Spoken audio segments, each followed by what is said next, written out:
Hello everyone. सो असी कर रहे सीगे फिजिक्स दा थर्मोडायनामिक्स, ठीक है, जिहदे विच नैक्सट असी करन जा रहे हैं that is the equipotential theorem, ठीक है। ये भी साडे सिलेबस दे विच स्पैशल मैंशन हैगा आ। सो देखते हैं इक्विपोटेंशियल थ्योरम, इहदे नाल ही अगे जिहड़े आर्टिकल्स आ रिलेटेड हैगे आ। सो इक्विपोटेंशियल थ्योरम ने की क्या, it states that for any system, किसी भी सिस्टम लई जिहड़ा होवे थर्मल इक्विलिब्रियम। थर्मल इक्विलिब्रियम की हुंदा, दो बॉडीज जिहदा आले दुआले दे नाल सेम टैंपरेचर हैगा, that means they are in the thermal equilibrium, है ना। सो जे कोई सिस्टम थर्मल इक्विलिब्रियम दे विच हैगा तो जी टोटल एनर्जी होएगी ना वो इक्वली डिस्ट्रीब्यूट होएगी among the degree of freedom and energy associated विच each degree of freedom is 1.2 kT। Let's say मतलब कि कोई कोआर्डिनेट सिस्टम हैगा, जिदा हुण 2D होएगी तो दो होणगे, उत्थे 2 डिग्री ऑफ फ्रीडम होएगी। हुण लेट्स से कोई पार्टिकल हैगा in space they which 3 dimension है ना, x1 भी जा सकता, y1 भी जा सकता, z1 भी जा सकता। सो इंडिपेंडेंटली किन्ने हैगे मोशन, 3 मोशन हैगे तो डिग्री ऑफ फ्रीडम ओदी होगी 3। सो जदों च एनर्जी डिस्ट्रीब्यूट होएगी ना हर पासे नूं, वो किन्नी होएगी 1.2 kT। हर डिग्री ऑफ फ्रीडम दे नाल किन्नी एनर्जी एसोसिएट हुंदी 1.2 kT। This is the statement of the equipotential theorem. उन्हें बोलिया कि बट कंडीशन में दसी सिस्टम थर्मल इक्विलिब्रियम होना चाहिए। लेट्स से कोई थर्मल इक्विलिब्रियम सिस्टम ले लो, उहदे अंदर बहुत सारे गैस के मॉलिक्यूल है, लेट्स से वो हर पासे नूं जांदे है ना। स्पेस तीनों ही पासे जा सकते हैं। 3 डिग्री ऑफ फ्रीडम होगी, ठीक है। एक्चुअली डिग्री ऑफ फ्रीडम की number of independent motion performed by the particle, मतलब किन्ने number of independent motion perform कर सकता कोई particle, that is called degree of freedom. तो उन्हें की बोलिया कि जो कोई सिस्टम थर्मल इक्विलिब्रियम च हैगा आ ते जिहड़ी टोटल एनर्जी आना डिस्ट्रीब्यूट होएगी इस पूरे सिस्टम दे विच, उस डिग्री ऑफ फ्रीडम दे विच, वो होएगी हर पासे नूं डिग्री ऑफ फ्रीडम दे नाल कितनी एनर्जी एसोसिएट होएगी 1.2 kT। लेट्स से इधर भी 1.2 kT 1.2 kT 1.2 kT, ठीक है। इक्वली डिस्ट्रीब्यूट होएगी हर डिग्री ऑफ फ्रीडम दे विच। जे 3 डिग्री ऑफ फ्रीडम है ना, सारे पासे नूं इक्वल जाएगी एनर्जी, कितनी जाएगी 1.2 kT। क्लियर। और एक और डेफिनेशन लिखी है, it state that for a system obeying classical static mechanics, obey कर रहा थर्मल इक्विलिब्रियम हैगा, एब्सोल्यूट टेंपरेचर T हैगा, तो ओदी मीन एनर्जी जिहड़ी हर डिग्री ऑफ फ्रीडम नाल कितनी एसोसिएट होगी 1.2 kT। K is the voltage and constant, T is the temperature. Same ही गल है, ठीक है। इत्थे मैं थोड़ा तुहानू सिंपल भाषा च समझा दिता, डिग्री ऑफ फ्रीडम भी समझ आ गया। सो इक्विपोटेंशियल थ्योरम हो गई। उस तो बाद आपां देखदे हां स्पैसिफिक हीट्स बारे, जिहदे विच ना साडे सिलेबस दे विच 3 मैंशन हैगे ने, 3 मॉडल मैंशन हैगे ने, Dulong Petit's law, Einstein theory of specific heat and Debye theory of specific heat of solids, ठीक है। सो 2 मैं अज करवा दिंदी हां, जिहड़ियां 2 पहला समझांगे आपां, फिर आपां डिबे करांगे। पहला 2 समझो, पहला स्पैसिफिक हीट समझिए ना की हुंदी आ। स्पैसिफिक हीट की हुंदी किसी substance the amount of heat energy required to rise the temperature of 1 gram of substance by 1 degree। Specific हुंदा जो किसी स्पेसिफिक मतलब 1 ग्राम सबस्टांस की गल करदे आपां। फॉर एग्जाम्पल कोई सबस्टांस का टेंपरेचर हैगा 5 डिग्री सेल्सियस, 1 ग्राम कोई हैगा, 1 ग्राम कोई भी ले लो, आयरन ले लो, कॉपर ले लो, जो भी लेना, 1 ग्राम तुसी कोई सबस्टांस ले लिया, ओदा टेंपरेचर मान लो 5 डिग्री सेल्सियस दा, तो तुसी ओनू 5 तो लेके जाना 6, 1 डिग्री सेल्सियस राइज करना टेंपरेचर। ओदे लिए जिहड़ी अमाउंट ऑफ हीट मैनू चाहिदी है that is called specific heat. Specific heat की आ, किसी भी सबस्टांस दा 1 ग्राम सबस्टांस दा टेंपरेचर तुसी 1 डिग्री सेल्सियस इंक्रीज करना, वधाना, ओदे लिए जिहड़ी एनर्जी चाहिदी है that is called heat energy. In case of solid की गल करिए, असीं जिहड़ी स्पेसिफिक हीट लेने कांस्टेंट वॉल्यूम ते लेने, that is du/dt। u is the internal energy, t is the temperature, v is that constant volume. So ठीक है, पहले सानू समझना जरूरी है स्पेसिफिक हीट बारे। उस तो बाद आंदा डॉलंग-पैटिट्स लॉ, ठीक है। डॉलंग-पैटिट्स लॉ की सीगा, बहुत ईजी सीगा। इन्हें की बोलिया सीगा कि जिहड़ा रूम टैंपरेचर हुंदा ना, रूम टैंपरेचर ते जिहड़ी हीट कैपेसिटी है किसी सॉलिड दी, वो इंडिपेंडेंट हुंदी टेंपरेचर ते डिपेंड नहीं करदी, ठीक है। ते अप्रॉक्सीमेटली कितनी हुंदी 3R। डायरैक्ट पेपर च पूछा जा सकदा डॉलंग-पैटिट्स लॉ कि कितनी हुंदी आ रूम टैंपरेचर ते ओदी जिहड़ी आपां heat capacity that is equal to 3R। R is gas constant ते अप टू ओदे मेल्टिंग पॉइंट तक हुंदी है 3R नूं जे आपां ओपन करिए that is 5.96 approximately 6 calorie per degree per mole. Clear. सो जे तुसीं मैं थोड़ा ग्राफिकल डिफाइन करा, जो एक्चुअली ना specific heat solid the at constant volume ते टेंपरेचर इन कैल्विन ग्राफ ड्रॉ किया गया एक्सपेरीमेंटली। जिहड़ी कर्व ड्रॉ की, वो कर्व ना कुछ इदां आई, वो कर्व जो देखी गई कि जो आप गल करिए रूम टैंपरेचर की, आ है रूम टैंपरेचर इत्थे तक, कित्थे तक जिथे तक चीज मेल्ट नहीं होंगी, जिथे तक मेल्टिंग पॉइंट नहीं राइज होंदा, इत्थे है मेल्टिंग पॉइंट। मेल्टिंग पॉइंट तक की देखा गया रूम टैंपरेचर ते उहदी जिहड़ी स्पेसिफिक हीट आ ना वो कांस्टेंट रही, कितनी रही 3R रही। यही डॉलिंग पैटेंट लॉ ने कहा। डॉलिंग पैटेंट लॉ कहता कि जो रूम टैंपरेचर हुंदा ना, रूम टैंपरेचर ते जिहड़ी हीट कैपेसिटी है किसी सॉलिड दी वो टैंपरेचर दी इंडिपेंडेंट हुंदी। देखो टैंपरेचर वध रहा, स्पैसिफिक हीट नूं कोई फर्क ही नहीं पै रहा, वो constant uh.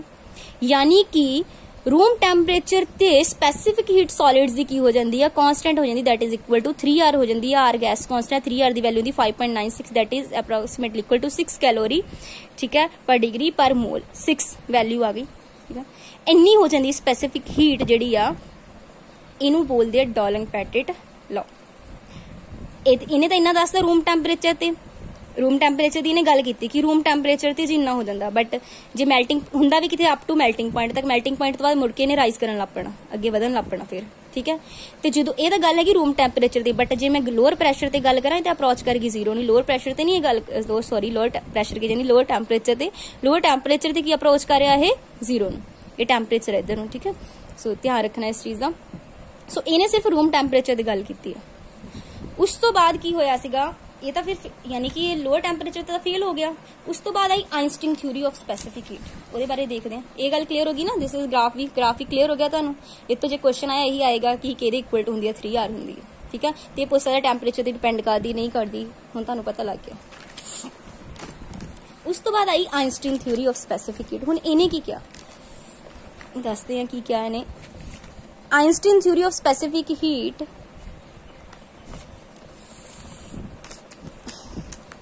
Dowling-Petty law failed to explain why at low temperature the specific heat Cb of all solid approaches to zero।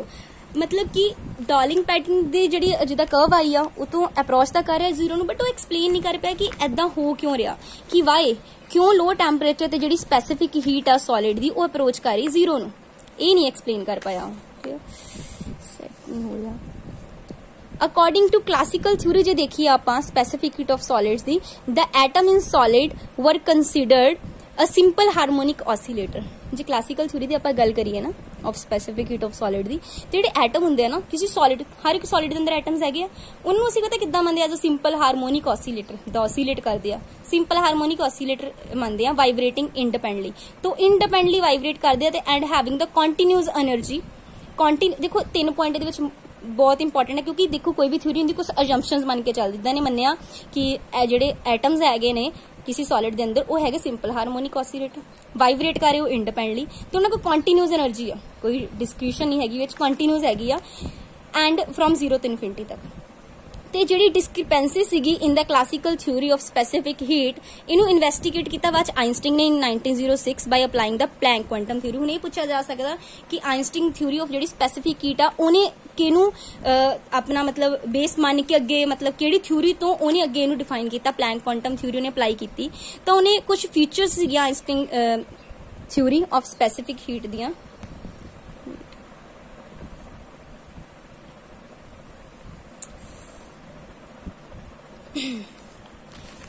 So first ਇਹਦੇ ਵਿੱਚ ਕੀ ਸੀਗਾ, all the atom in solid are independent harmonic oscillator. देखो पहली इन्हें गल ये कहती कि ਜਿਹੜੇ ਸਾਰੇ एटम्स आ ना सॉलिड ਦੇ ਵਿੱਚ ਉਹ ਹੈਗੇ इंडिपेंडेंट हारमोनिक ऑसिलेटर।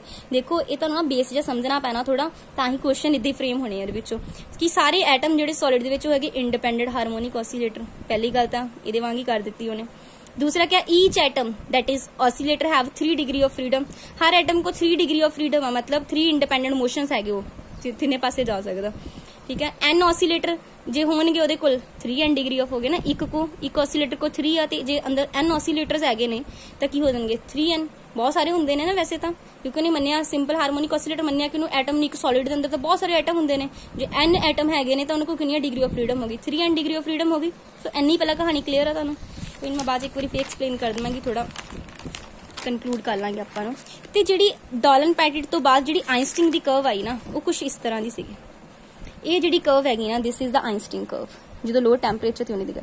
ਇਹ ਐਕਚੁਅਲੀ ਐਕਸਪੈਰੀਮੈਂਟਲ ਕਰਵ ਸੀ, ਇਹ ਤੋਂ ਥੋੜੀ ਦੂਰ ਚਲ ਗਈ, ਇਹ ਐਕਸਪੋਨੈਂਸ਼ੀਅਲ ਆ ਗਈ। ਐਕਸਪੋਨੈਂਸ਼ੀਅਲ मतलब ਐਕਸਪੋਨੈਂਸ਼ਲੀ ਜਿਹੜੀ ਹੈ ਇਹ ਕਰਵ ਆ ਗਈ ਇਹਦੇ ਕੋਲ, ਠੀਕ ਹੈ। ਹੋ ਗਿਆ, ਇਹ ਵੀ ਫੇਲ ਹੀ ਸੀਗਾ ਉਦਾਂ।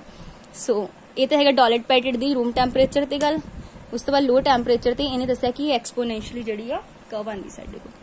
ਹੁਣ ਲੋ ਟੈਂਪਰੇਚਰ ਤੇ ਕੀ ਹੁੰਦਾ, ਆਇਨਸਟੀਨ ਕਰਵ ਡੇਵੀਏਟ ਕਰ ਗਈ ਐਕਸਪੈਰੀਮੈਂਟਲ ਕਰਵ। ਜਿਹੜੀ ਐਕਸਪੈਰੀਮੈਂਟਲੀ ਜਿਹੜਾ ਐਕਸਪੈਰੀਮੈਂਟਲੀ ਕਰਕੇ ਐਕਚੁਅਲੀ ਕਰਵ ਆਈ ਨਾ, ਉਹ ਇਹ ਸੀ, ਬਟ ਜਿਹੜੀ ਆਇਨਸਟੀਨ ਦੀ ਕਰਵ ਆਈ ਉਹ ਇਹ ਤੋਂ ਡੇਵੀਏਟ ਕਰ ਗਈ ਥੋੜੀ।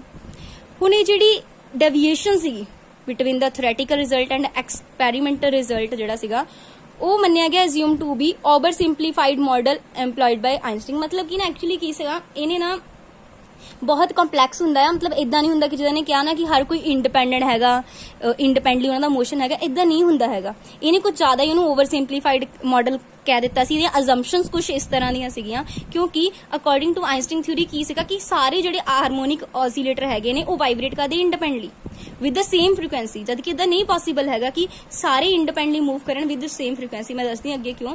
ਇਨ ਰਿਐਲਿਟੀ ਹੁੰਦਾ ਕਿ the vibration of a particular atom must be very complex, ਬਹੁਤ ਕੰਪਲੈਕਸ ਹੁੰਦੀ ਹੈ, ਕਿਉਂਕਿ ਇੱਕ ਸੋਲਿਡ ਦੇ ਅੰਦਰ ਤਾਂ 1000 ਆਫ ਪਤਾ ਨਹੀਂ ਕਿੰਨੇ ਜ਼ਿਆਦਾ ਐਟਮ ਹੈਗੇ ਨੇ, ਤੇ ਕੋਈ ਇੰਡੀਪੈਂਡੈਂਟਲੀ ਕਿੱਦਾਂ मूव ਕਰੇਗਾ, ਤੇ ਇੱਕ ਦੂਜੇ ਦੀ ਫੋਰਸ ਨਾਲ ਸਾਰੇ मतलब ਕਿ ਇੱਕ रेंज ऑफ कह लो पूरी होंगी अंदर, मतलब आपस में म्यूचुअल इंटरैक्शन होंगी, बहुत कुछ नहीं इंडिपेंडेंटली थोड़ा मूव करते हैं। रियलिटी दे विच वाइब्रेशन ऑफ एक पर्टिकुलर एटम दी vibration must be very complex, क्यों as each atom in the solid is under the influence of field of forces, 1000 of atom vibrate 1000 of the other vibrating atom, कि एक atom किद्दां independently move करेगा, वो तो बहुत सारे atoms they field दे विच हैगा ना, मतलब बहुत सारे एटम आले दुआले होर भी वाइब्रेट कर रहे ने। सो रियलिटी दे विच तां यही हुंदा ना कि जिहड़ा एक एटम आ सॉलिड दे अंदर, वो किहदे इन्फ्लुएंस दे अंडर हुंदा, field of force of 1000 of other vibrating atom, मतलब कि एक एटम दे अंदर 1000 ऑफ होर एटम वाइब्रेट कर रहे, उन्हां सारिਆਂ ਦੇ ਪ੍ਰਭਾਵ ਦੇ ਅੰਡਰ ਆ। बट आइनस्टीन ਤਾਂ ਇਹ ਮੰਨ ਕੇ ਚੱਲਿਆ, ਤਾਂ ਉਹਨੇ ਕੁਝ ਜ਼ਿਆਦਾ ਹੀ ਸਿੰਪਲੀਫਾਈਡ ਕਰ ਦਿੱਤਾ। ਉਹ ਕਹਿੰਦਾ ਕਿ ਬਸ ਇਹ ਸਿੰਪਲ ਜਿਹੜਾ ਹਾਰਮੋਨਿਕ ਆਸੀਲੇਟਰ ਹੈਗਾ ਆ, ਇਸ ਵਾਈਬ੍ਰੇਟ ਕਰਦੇ ਹਰ ਕੋਈ ਇੰਡੀਪੈਂਡੈਂਟਲੀ ਤੇ ਸੇਮ ਫ੍ਰੀਕੁਐਂਸੀ ਨਾਲ ਕਰਦੇ ਹੈਗੇ, ਇਹ ਤਾਂ ਇਹ ਮੰਨ ਕੇ ਚੱਲਿਆ, ਠੀਕ ਹੈ। ਸੋ ਬਟ ਇਦਾਂ ਹੁੰਦਾ ਨਹੀਂ ਹੈਗਾ। ਸੋ hence the vibrating can not be considered independent, so ਅਸੀਂ ਨਹੀਂ ਮੰਨ ਸਕਦੇ ਕਿ ਉਹ ਸਾਰੇ independently vibrate ਕਰਦੇ ਆ। hence we can say that there is a range of possible of vibrating frequency, so ਇਹ ਜ਼ਰੂਰੀ ਨਹੀਂ ਹੈਗਾ ਕਿ ਕੋਈ same frequency ਰਵੇ। ਜਿਹੜੀ ਗੱਲ ਕਰਦੀ ਸੀ ਇੱਕ same frequency ਨਹੀਂ, ਉੱਥੇ ਕੀ ਆ possible of मतलब कि range of frequency ਕਹਿ ਸਕਦੇ ਆ vibrating frequency instead of a just single frequency for all atom in a oscillator, clear। so ਇਹ ਉਹਨੇ ਗੱਲ ਕੀਤੀ ਸੀ ਇਹਦੇ ਬਾਰੇ ਕਿ ਜਿੱਦਾਂ ਹੁਣ ਮੈਂ ਤੁਹਾਨੂੰ ਇੱਕ ਵਾਰੀ ਇਹ ਚੀਜ਼ ਫਿਰ ਡਿਫਾਈਨ ਕਰ ਦਿਆ ਕਿ ਲੋ ਟੈਂਪਰੇਚਰ ਤੇ ਜਿਹੜੀ ਨਾ ਆਇਨਸਟੀਨ ਦੀ ਕਰਵ ਆਈ ਆ, ਉਹ ਐਕਸਪੈਰੀਮੈਂਟਲੀ ਕਰਵ ਨਾਲੋਂ ਡਿਵੀਏਟ ਕਰ ਗਈ, ਯਾਨੀ ਕਿਤੇ ਨਾ ਕਿਤੇ ਕਹਿ ਲਈਏ ਉਹ ਫੇਲ ਸੀ। ਜੋ ਐਕਚੁਅਲੀ ਰਿਜ਼ਲਟ ਸੀ ਉਹਦੇ ਤੋਂ ਫੇਲ ਹੀ ਸੀਗਾ, ਫੇਲ ਹੀ ਹੈਗਾ, ਕਿਉਂਕਿ ਉਹਨੇ ਜਿਹੜੀ ਅਜ਼ੰਪਸ਼ਨਸ ਮੰਨ ਕੇ ਚੱਲਿਆ ਨਾ ਉਹ ਗਲਤ ਸੀ। ਹੁਣ ਤੁਹਾਨੂੰ ਪੇਪਰ 'ਚ ਕੁਐਸਚਨ ਉਹ ਇਹੀ ਪੁੱਛੇਗਾ ਕਿ ਆਇਨਸਟੀਨ ਥਿਊਰੀ ਦਾ ਬੇਸ ਕੀ ਸੀਗਾ, ਕੀ ਉਹਨੇ ਮੰਨ ਕੇ ਚੱਲਿਆ ਸੀ, ਜਾਂ ਉਹ ਸਟੇਟਮੈਂਟ ਦੇ ਦੇਗਾ ਕਿ ਇੰਡੀਪੈਂਡੈਂਟ मूव ਕਰਦੇ, ਇਹ ਕਿਹਨੇ ਕਿਹਾ, ਆਇਨਸਟੀਨ ਨੇ ਕਿਹਾ, ਜਾਂ ਅੱਗੇ ਡਿਬੇਟ ਪੜ੍ਹਨਾ ਆਪਾਂ ਨਾ, ਉਹਦੇ ਵਿੱਚ ਚੇਂਜ ਹੋ ਜਾਏਗਾ ਸਾਰਾ ਕੁਝ। ਪਰ ਉਹ ਤੁਹਾਨੂੰ ਦੋਨੀ ਇਹ ਵਾਲੀਆਂ ਥਿਊਰੀਜ਼ ਪਹਿਲਾਂ ਪਤਾ ਹੋਣੀ ਚਾਹੀਦੀਆਂ, ਫਿਰ ਹੀ ਆਪਾਂ ਡਿਬੇਟ ਕਰ ਪਾਵਾਂਗੇ, ਠੀਕ ਹੈ। ਸੋ ਕਿਉਂਕਿ ਉਹਨੇ ਮੰਨਿਆ ਕਿ ਜਿਹੜੇ ਵੀ ਹਾਰਮੋਨਿਕ ਆਸੀਲੇਟਰ ਵਾਈਬ੍ਰੇਟ ਕਰਦੇ, ਦੇਖੋ ਸੋਲਿਡ ਆ ਉਹਦੇ ਅੰਦਰ ਐਟਮ ਆ ਨਾ, ਤੁਸੀਂ ਉਹਨੂੰ ਥਰਮਲ એનર્ਜੀ ਦੋਗੇ, ਉਹ ਅਸੀਂ ਮੰਨ ਕੇ ਚੱਲਦੇ ਹੋ ਐਟਮ ਜਿਹੜੇ ਵਾਈਬ੍ਰੇਟ ਕਰਦੇ ਉਹਨਾਂ ਨੂੰ ਆਪਾਂ ਸਿੰਪਲ ਹਾਰਮੋਨਿਕ ਮੰਨ ਲਓ ਆਸੀਲੇਟਰ ਲੈ ਲਿਆ ਹਨਾ। ਇਹ ਸਾਰੇ ਕਹਿੰਦੇ ਇੰਡੀਪੈਂਡੈਂਟਲੀ मूव ਕਰਦੇ ਆ, ਇੰਡੀਪੈਂਡੈਂਟਲੀ ਵਾਈਬ੍ਰੇਟ ਕਰਦੇ, ਸਾਰਿਆਂ ਦੀ ਸੇਮ ਫ੍ਰੀਕੁਐਂਸੀ ਹੁੰਦੀ, ਨਹੀਂ ਹੁੰਦਾ ਇਦਾਂ ਸੇਮ ਫ੍ਰੀਕੁਐਂਸੀ, ਕਿਉਂਕਿ ਇੱਕ ਐਟਮ ਜਿਹੜਾ ਆ ਨਾ ਉਹਦੇ ਆਲੇ ਦੁਆਲੇ ਬਹੁਤ ਸਾਰੇ 1000 ਆਫ ਅਦਰ ਐਟਮਸ ਹੈਗੇ ਜਿਹੜੇ ਵਾਈਬ੍ਰੇਟ ਕਰ ਰਹੇ ਨੇ, ਉਹਦੇ ਤੇ ਵੀ ਉਹਨਾਂ ਦਾ ਵੀ ਇਫੈਕਟ, ਉਹਦੇ ਫੀਲਡ ਦੇ ਅੰਦਰ ਇਹਨੂੰ ਇਫੈਕਟ ਪੈ ਰਿਹਾ, ਇੰਡੀਪੈਂਡੈਂਟ ਨਹੀਂ ਹੈਗਾ ਇਹ, ठीक है। सो इंडिपेंडेंट नहीं हैगा, सो इस करके ਅਸੀਂ नहीं कह सकते कि ਉੱਥੇ ਕੀ ਇੱਕ ਸਿੰਗਲ ਫ੍ਰੀਕੁਐਂਸੀ ਨਹੀਂ ਹੋਏਗੀ ऑसीलेटर्स दी, एटम ਜਿਹੜੇ ਹੈਗੇ दैट इज ऑसीलेटर, ਉਹਨਾਂ ਦੀ ਇੱਕ ਸਿੰਗਲ ਨਹੀਂ ਹੋਏਗੀ ਫ੍ਰੀਕੁਐਂਸੀ, ਉੱਥੇ ਰੇਂਜ ਆਫ ਹੋਏਗੀ, ठीक है, range of possible of vibration frequencies, clear.